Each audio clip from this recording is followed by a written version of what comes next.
very interesting points you made there. Fiona in Kendal, he swears, but a lot of people are very, very, very profane about this because they're very worried, Fiona, aren't they?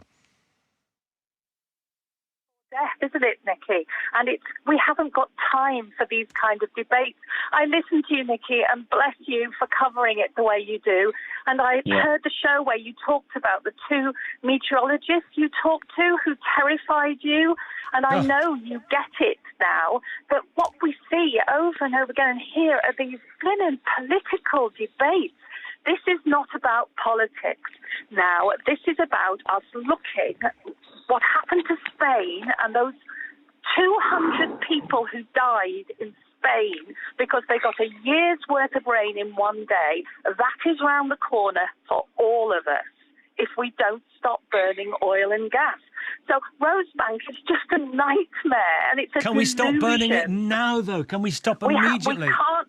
We absolutely can't. I know I'm not stupid, and I know that we've got an economy that's based on fossil fuels, but we have to get out of it. We have to unpick these tentacles and clear ourselves up, whatever it takes. I think we're in a situation like we were just before the Second World War. Winston Churchill said, Hitler's coming to get us, and everybody went, oh, yes, Hitler's coming to get us. And we have to do everything we can to stop it. And we have to do everything we can to stop climate breakdown getting worse. It's already here. Loads of it is built in, like I know you know, Nikki, but other people don't get it. The government do a public information campaign so that we're all at least on the same page. Growth. Simon, Steve and Ian is there, and Peter is in Kingsbridge. I've very graciously forgiven you, Peter, still there, and Fiona's there. And Steve, what would you like to say there? Steve in Malton. Keep it clean. The last lady was bang on, absolutely bang on. For transparency, I'm a councillor up in North Yorkshire, and we're seeing some of the impacts already on the ground. With our farmers, I tend to be sort of that they're being impacted now in this area. We're seeing flooding much more, lots of more sewage outlets caused by more rainfall. So there is massive reasons. I go back to how Ed Miliband is going to get out of this, and the question I sent in before is you started the programme with the case on Scope 3s and Rosebank being made unlawful. I don't trust the government. This is a personal opinion, because they are now consulting to get rid of the environmental impact assessments, which the whole case is based on, which means the case won't be relevant when the new decision comes forward.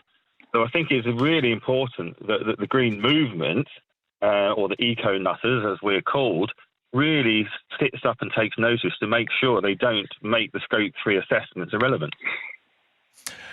What would you do if you were Ed Miliband? Yeah, in fact, what would you do if you were Ed Miliband, Steve? I would hold ground. Yeah. I would hold ground, and I would say renewables is the way forward. I would look at the report this morning that he had on breakfast, basically about carbon capture being, I would say, pie in the sky in most cases, and mainly used to get fossil fuels out of the ground at the moment. 80% of the carbon that goes back in is to get more fossil fuels out. I think we really need to draw a line and say, enough's enough. Renewables. Okay, granted, let's play it. You're a local councillor. All right, you're a local councillor, right? You're a politician. So you're Ed Miliband, and I'm Simon Jack. I'm the interviewer. And I say, you previously said that to approve the Rosebank project will be an act of climate vandalism. Do you still believe that? Yeah. I got elected on being an eco-nutter. That's how I got elected. You're fired. You're out of the cabinet. But that's fine. Gone. That's fine, because I would then go on the outside and then basically call the hypocrite. Much better to be on the inside arguing, isn't it? Possibly. Yeah, we're not seeing that, though. I'm not a Labour or Conservative councillor. We're not seeing that because we're seeing the two main parties being influenced massively by fossil fuel and vested interests. Somebody said they wanted to come in. Who was it? Was it Ian or was it Simon? Me, Ian. Ian, go on, Ian. Hi. Sorry, if you look at what's happened since Labour have come in, they've got rid of the national planning framework. Where I live in East Sussex, we've got over 9,000 houses which have cleared planning and are going to get built at some stage when it's right for the developers and everything else lines up. Now, our housing target has been increased to something like 1,450 houses a year on top of that the councils have to pass and push through. Now, obviously, at the start of the week, we had the announcement that our council, our Wealdon District Council, is going to go. The Unitary Authority will come in, and there'll be East and West Sussex with Brighton, and the whole lot will get taken over. And East Sussex then will probably even have more houses coming towards it. Now, all of these things are getting put in. There's no infrastructure. The green fields all around us, every single planning thing that comes up now shows this is where our potential development's going to be. Look at all these beautiful green fields around here. They're not. They're already gone for planning. Along the Hailsham bypass going into Polegate, there are 3 lovely big wind turbines, the future of green energy. That's onshore. We have lots offshore out of Brighton and Eastbourne, that sort of way. But there's 3 big wind turbines. Anyone who lives in Eastbourne can see them.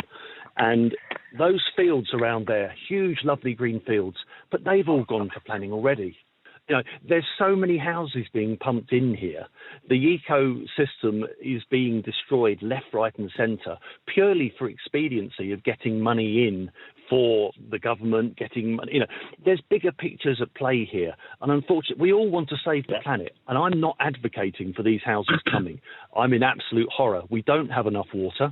We don't have enough sewage provision in East Sussex either. That's going to be the next. Well, there's a certain type of storm that's going to be coming our way. I won't mention the word, but it's coming our way. Now, these things are all being set aside because actually we need money as a country, and that's why they're going to get built. A point you've made. I want to bring Keith in, and we'll come back if I get a chance, because Keith is a great position to tell us what's going on. A green tech business consultant. Nice work if you can get it. Keith in Doncaster. Good morning to you. Can there be growth and can there be green? Keith. Well, I think that's undoubtedly, in my brief experience in this area, I would definitely say yes, Nick. And before I go any further, great program, love it to bits. Always have done. Thank you. Yeah, but bottom line, I mean, I've just get a very little quick bit of context.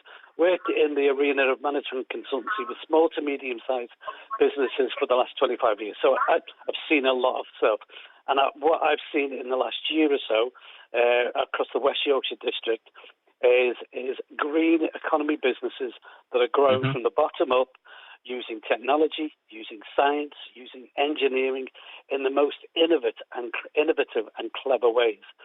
And for me personally, if I look at the potential growth of those businesses in the long term, marrying up growth with the green economy just makes absolute sense. And as a very quick footnote, when we have politicians, and I find Mr. Farage a very difficult person to deal with mentally and intellectually at the best of times. But you know, there's some very traditional old arguments about how we should grow the economy, and I think it dumbs down British entrepreneurship when we've really got talent all over this nation doing some amazing stuff. And so that was the main thing I just wanted to put on the table, really. There you are. Anyone else? Vicky, can I just come back on what we're watching here as well, though, with this whole impact? Because it's not just Rosebank here. You know, we were involved in the anti-fracking movement back in 2019. What did you say? Fracking? Oh, I thought you said something else. Thank you very much. We've already had one of those already this morning. Yeah, carry on. Fracking, anti-fracking. We've got an application in North Yorkshire right now using the same techniques as what pretty much caused the earthquakes in Lancashire, but it's called something different. And the government have already written back to the residents saying this isn't fracking because it doesn't come under the Infrastructure Act. So the companies are testing the water here and across Surrey, Sussex and places like that already on these new techniques that they've developed, which is pretty much the same thing, but it's not captured. So we are seeing companies, fossil fuel companies, testing the water everywhere at the moment because we've got a new government and they're testing Labour's resolve on their commitments made before the election.